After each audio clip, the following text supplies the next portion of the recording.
পৃথিবীর সমস্ত মানুষ সফল হতে চায়, বিজয়ী হতে চায়, কামিয়াব হতে চায়, সফলতা পেতে চায়।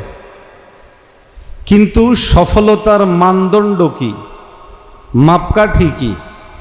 আমরা কেউ মনে করি সফলতার মানদণ্ড হলো ক্ষমতা, যার জন্য ক্ষমতার পিছনে দৌড়াই। কেউ মনে করি সফলতার মানদণ্ড হলো অর্থ সম্পদ, যার জন্য অর্থ সম্পদের পিছনে দৌড়াই। কেউ মনে করে সফলতার মানে যশ খ্যাতি, যার জন্য যশ এবং খ্যাতির পিছনে দৌড়ায়। আসলে কি সফলতা ক্ষমতায়? আসলে কি সফলতা সম্পদে? আসলে কি ক্ষমতা যশ খ্যাতিতে? সব প্রশ্নের উত্তর হলো না। সফলতা একমাত্র আল্লাহর রাজি খুশির মধ্যে। কার রাজি খুশিতে? আরো জোরে বলেন, কার রাজি খুশিতে? আল্লাহ। এটা কি আমার কথা না কোরআনের কথা? قال الله تبارك وتعالى قد أفلح من زكاها। আছে না নাই? আল্লাহ বলেন সফল তারাই যারা তাদের নিজেদের নফসকে পরিশুদ্ধ করেছে। কিসের থেকে? কুফরি থেকে, নেফাক থেকে। যারা ঈমানকে অন্তরকে পরিশুদ্ধ করেছে তারাই সফল। ঘোষণা কার? দিল খুলে আওয়াজ দিয়ে বলেন কার? আরো জোরে বলেন কার? আল্লাহ আরো পরিষ্কার করে বলেন, قال الله تبارك وتعالى قد أفلح المؤمنون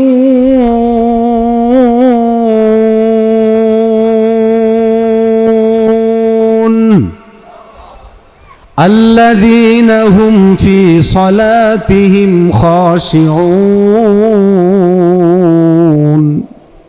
আল্লাহ বলেন قد أفلح المؤمنون, যারা ঈমান এনেছে, ঈমানদার, তারাই সফল। ঘোষণা কার? আমি দুইটা আয়াতকে সামনে রেখে আপনাদের সামনে এই কথা পরিষ্কার করার চেষ্টা করলাম। আল্লাহর কাছে সফলতার মাপকাঠি সম্পদ, জোরে বলেন না, সম্পদ, ক্ষমতা, যশ খ্যাতি। আল্লাহর কাছে সফলতা, আল্লাহর কাছে কামিয়াবি, আল্লাহর কাছে বিজয়ের মাপকাঠি ও মানদণ্ড হলো ঈমান, ঈমান এবং ঈমান। আওয়াজ দিয়ে বলেন ঠিক না বেঠ? এই জন্য আল্লাহ বলেছেন قال الله تبارك وتعالى والعصر إن الإنسان لفي خسر إلا الذين آمنوا وعملوا الصالحات وتواصوا بالحق وتواصوا بالصبر। আল্লাহ এই আয়াতে কসম কেটে বলেছেন সময়ের। দেখো সবাই ক্ষতিগ্রস্ততার মধ্যে আছে, সফল একমাত্র তারাই যারা ঈমান এনেছে। কার উপর? কার উপর? দ্বিতীয়ত হলো আমল করে, তৃতীয়ত হচ্ছে হকের উপরে চলে, চতুর্থ তারা সবর করে। হাজরিন, আমাদের নবীজি যখন ইসলামের দাওয়াত শুরু করলেন, পয়গম্বর আলাইহিস সালামকে সম্পদের লোভ দেখানো হয়েছিল কি না? আমার কথা বোঝা যায়? একটু জোরে বলেন না। সম্পদের লোভ দেখানো হয়েছিল, ক্ষমতার লোভ, নারীর লোভ।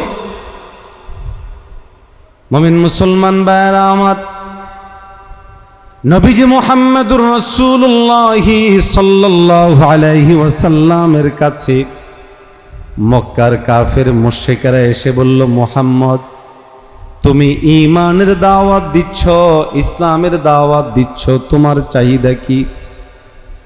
পয়গম্বর আলাইহিস সালাতু ওয়াস সালামকে তারা প্রস্তাব করলেন, মুহাম্মদ এই ঈমান, এই ইসলামের দাওয়াত থেকে যদি তোমার উদ্দেশ্য হয় ক্ষমতা, তাহলে আমরা তোমাকে পরিষ্কারভাবে অফার করছি, তোমাকে ঘোষণা দিচ্ছি, আমরা আমাদের নেতা হিসেবে, রাজা হিসেবে আমাদের চেয়ারের মালিক তোমাকে বানিয়ে দিয়ে আমরা ক্ষমতাবান বানায় দিব।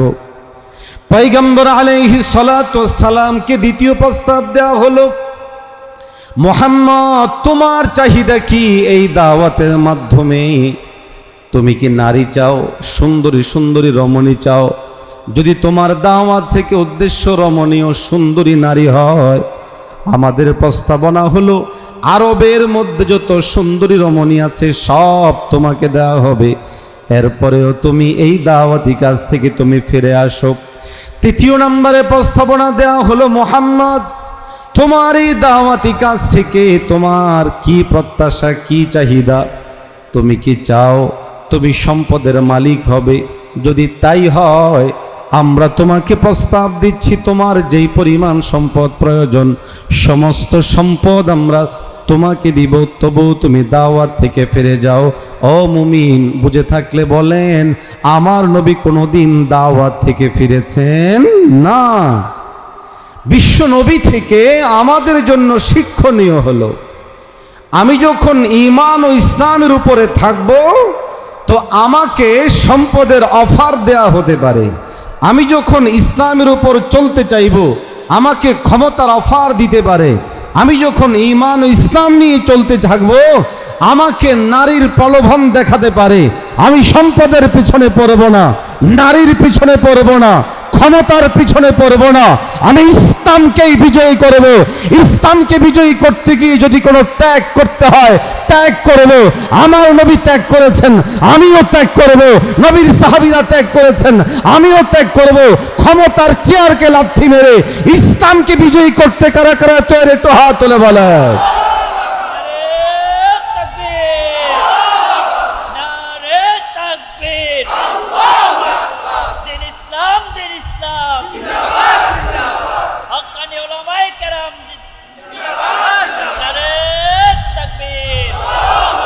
আল্লাহ আমাদেরকে কবুল করেন, আরো আসতে বলেন। তাইলে সফলতার মাপকাঠি ক্ষমতা, জোরে বলেন না। সফলতার মাপকাঠি সম্পদ, সফলতার মাপকাঠি যশ খ্যাতি, সফলতার মাপকাঠি কোরআন বলে ঈমানওয়ালা হওয়া, কোরআন বলে মুমিন হওয়া, কোরআন বলে আত্মার পরিশুদ্ধ হওয়া। আজকে আমরা সফলতা মনে করি ক্ষমতাকে, যার জন্য সব ছেড়ে দিয়ে ক্ষমতার পিছনে দৌড়াই। জোরে বলেন ঠিক না? ঠিক। এটা নবীর আদর্শ, সাহাবীদের আদর্শ, ওলামায়ে হক্কানির আদর্শ না।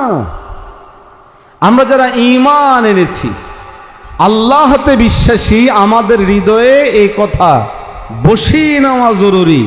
প্রকৃত সফলতা, প্রকৃত কামিয়াবি ক্ষমতায়ও নয়, নারীতেও নয়, যশ খ্যাতিতেও নয়, কিচ্ছুতে নয়। প্রকৃত সফলতা একমাত্র আল্লাহর সন্তুষ্টিতে, ঈমানের মধ্যে। আওয়াজ দিয়ে বলেন ঠিক না? ঠিক।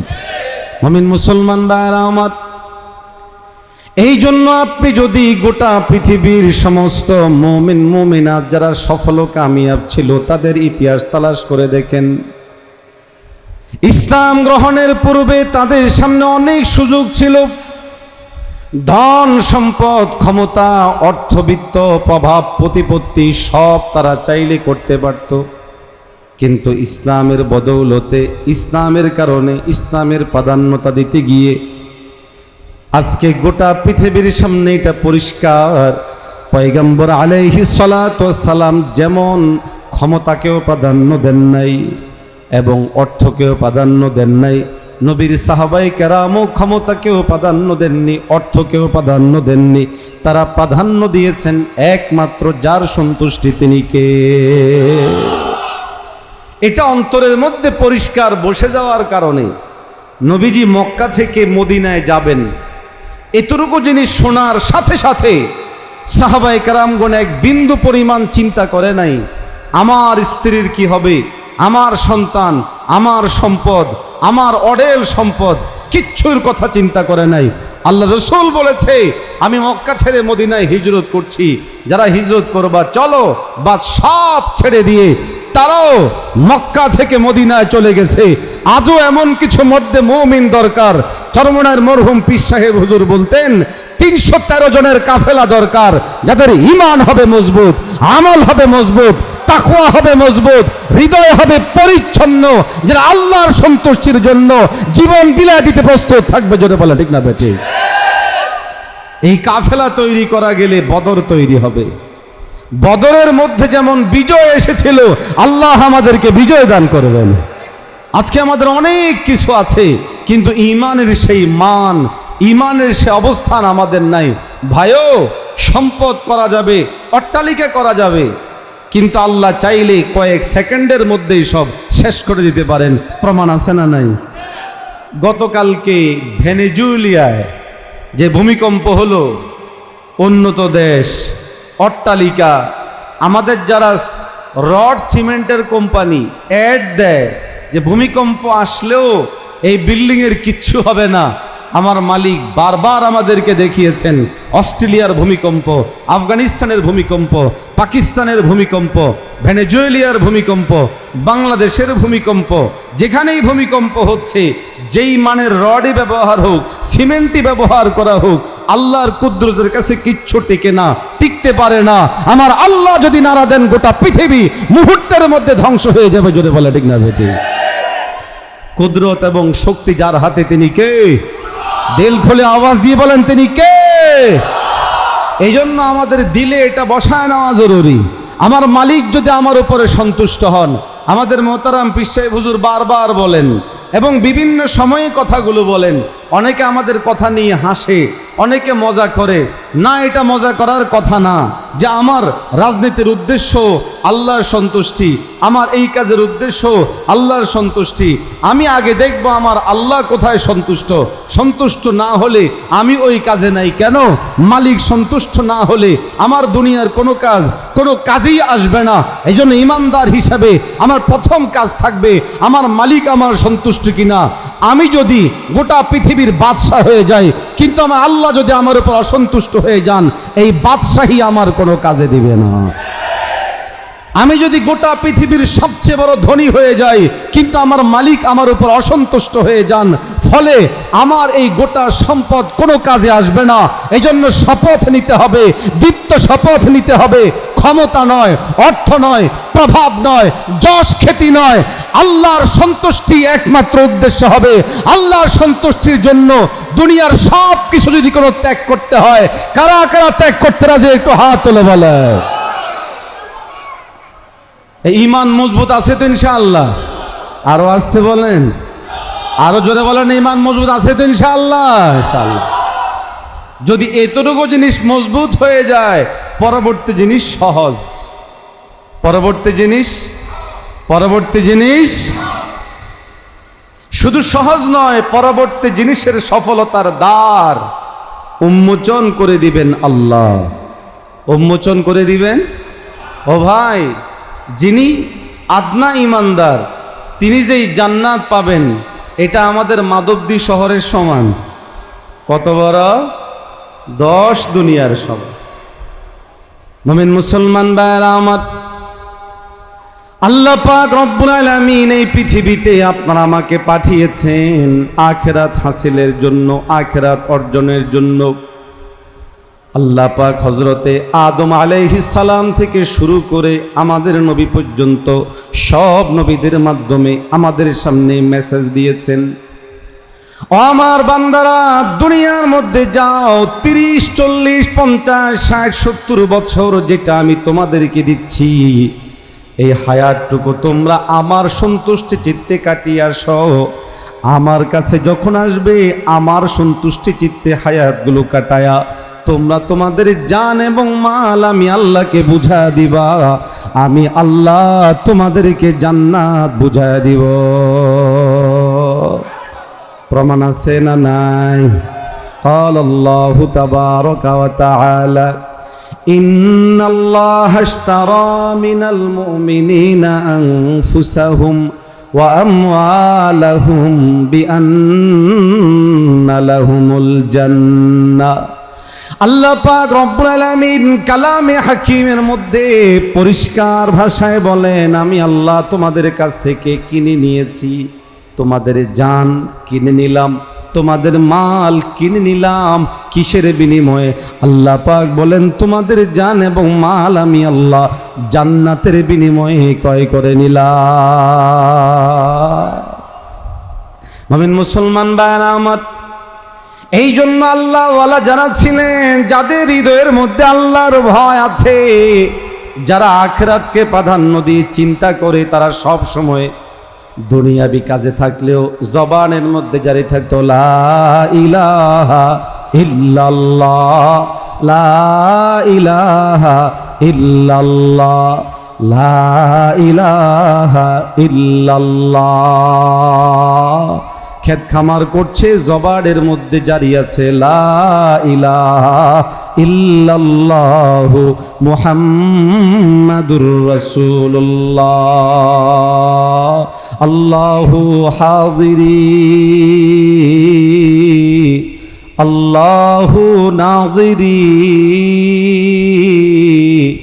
अल्लाहु माई हजर में शजर में तेरे रंग बू है, जिधर देखता हो वधर तू ही तो है। हजर में शजर में तेरे रंग बू है, जिधर देखता हो वधर तू ही तो है। ला इलाहा इल्लल्लाह। जोरे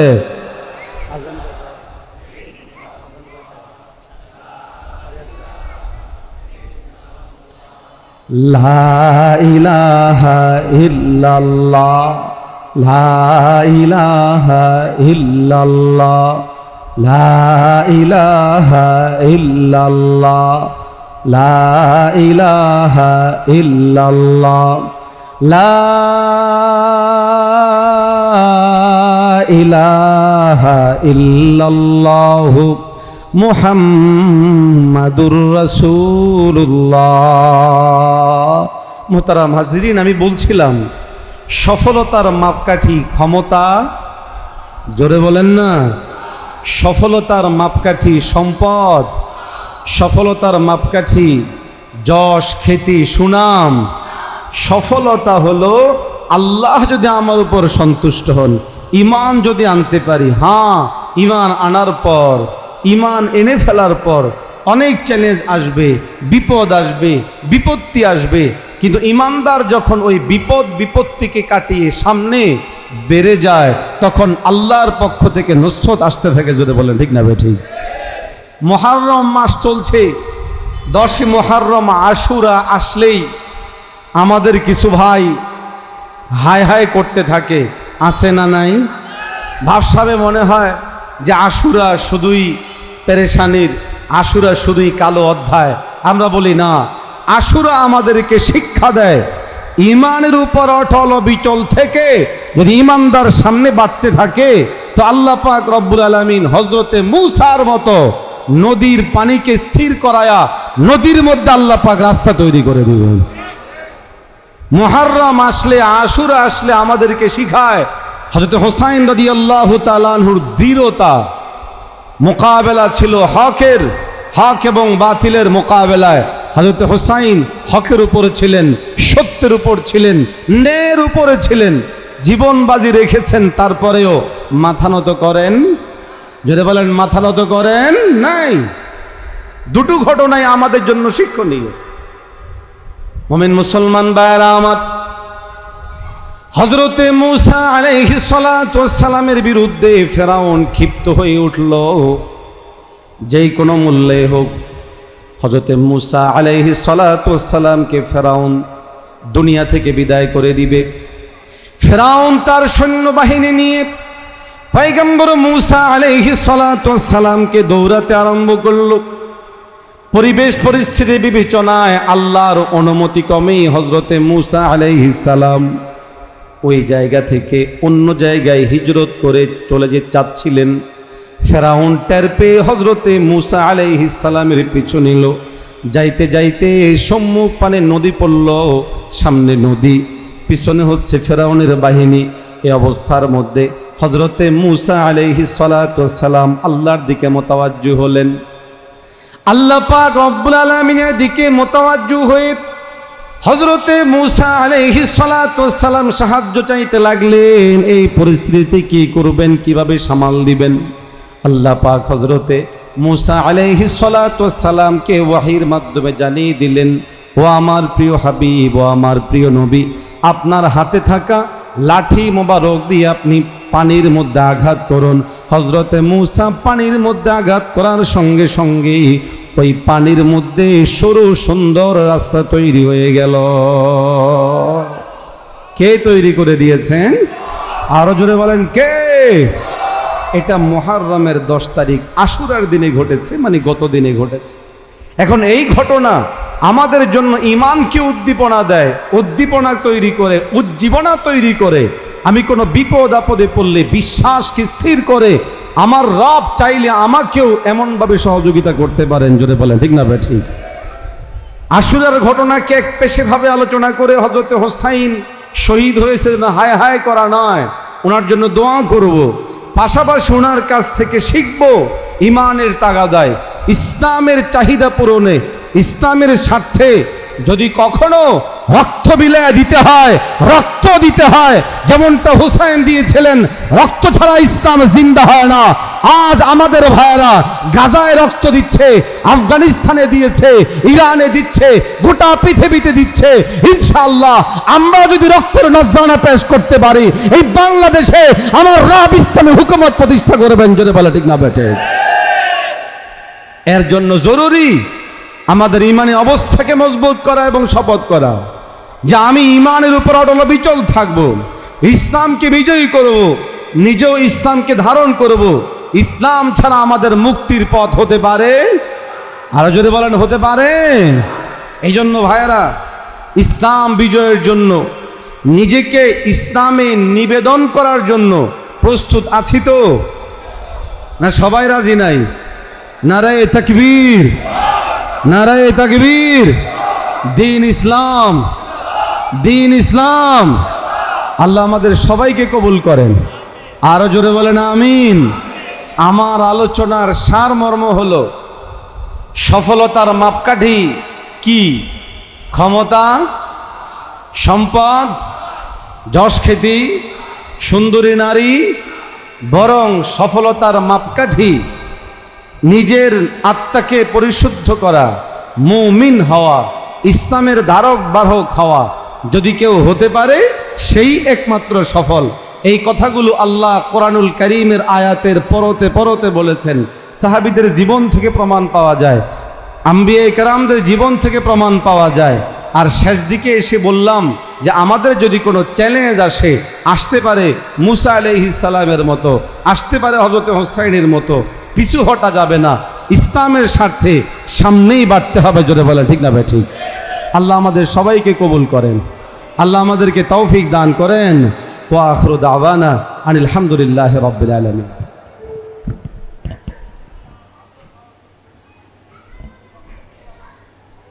আলহামদুলিল্লাহ, সকলে বলি আলহামদুলিল্লাহ।